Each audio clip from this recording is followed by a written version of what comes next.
In the middle of the last century, there was an almost negligible Muslim presence in Europe. At the turn of the 21st, in Western Europe alone, there were 15 to 17 million Muslims. That's a very fast migration, ladies and gentlemen, one of the fastest in human history. And no society would find it easy to deal with that kind of migration.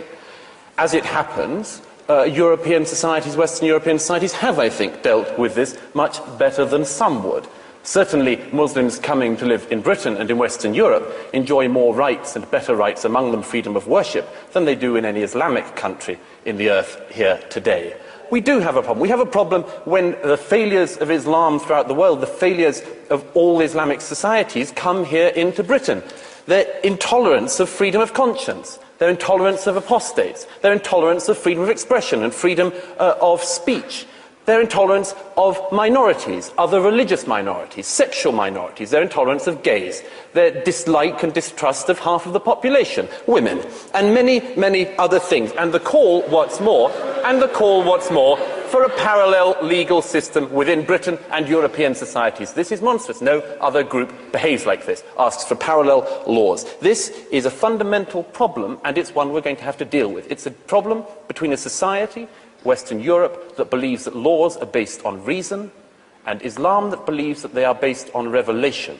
Between these two ideas, I'm not sure there is very much compromise for Europe. It is not Europe that has let down its Muslims, but the Muslims of Europe that have let down Europe.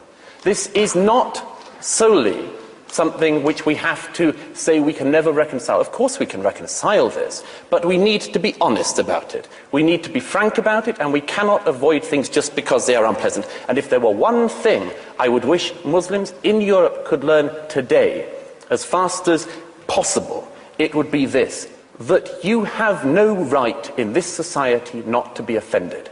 You have no right to say that because you don't like something you can commit violence, or you would like something to be stopped or censored. You have no right to have more hate laws or hate crime laws or hate speech laws just to defend Islam. You have to realize, the Muslims of Europe have to realize, that a society in which even your deepest feelings can be trodden upon is the only society worth living in.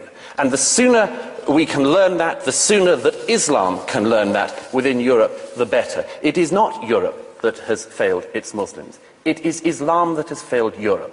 I'd argue Islam has failed its Muslims. Thank you.